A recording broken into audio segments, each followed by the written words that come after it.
उधर चित्रकूट में भरत और माताओं की यादों से व्यथित राम ने उस स्थान को छोड़ने का निर्णय लिया। राम, सीता और लक्ष्मण घने जंगलों में आगे बढ़ते गए और एक शांत, सरल तथा संतोषपूर्ण जीवन व्यतीत करने लगे। राम, सीता और लक्ष्मण जिन अनेक वनों से गुजरे, उनमें से कई में ऋषि मुनि निवास करते थे। परंतु कुछ जंगलों में राक्षसों का आतंक था, जो सब कुछ नष्ट कर देते थे और ऋषियों के जीवन को भी बाधित करते थे। दंडकारण्य ऐसा ही एक वन था।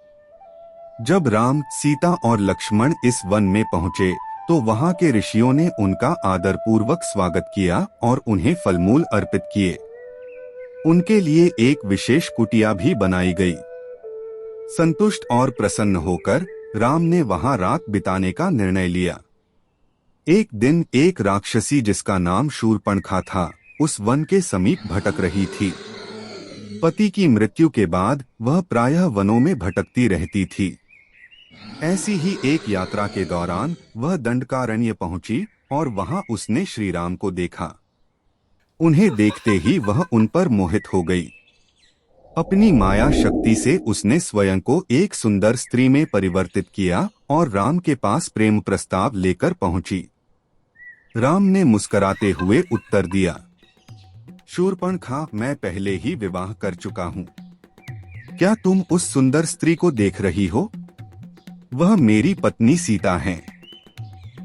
और जैसा कि मैंने बताया, यह मेरे भाई लक्ष्मण हैं। यद्यपि उनका भी विवाह हो चुका है, उन्होंने अपनी पत्नी को पीछे छोड़ दिया है। मैं सुझाव देता हूं कि तुम उनसे प्रस्ताव रखो। शूर्पणखा को राम का सुझाव उचित लगा और वह तुरंत लक्ष्मण के पास चली गई। अपनी मायावी सुंदर रूप में उसने मधुर मुस्कान के साथ कहा, हे लक्ष्मण, क्या तुमने अपने भाई की बात सुनी? आओ, हम विवाह कर लें और एक सुखी जीवन व्यतीत करें। लक्ष्मण ने हंसते हुए कहा, प्रिय देवी, मैं तो अपने भाई राम का एक विनम्र सेवक हूँ। यदि तुम मुझसे विवाह करोगी तो यहाँ एक दासी के रूप में रहना पड़ेगा। परंतु राम कुछ वर्षों में राजा बनेंगे। अच्छा होगा कि तुम उनसे विवाह कर लो, तुम रानी बन सकोगी। लेकिन शूर्पणखा अब भी हार मानने को तैयार नहीं थी।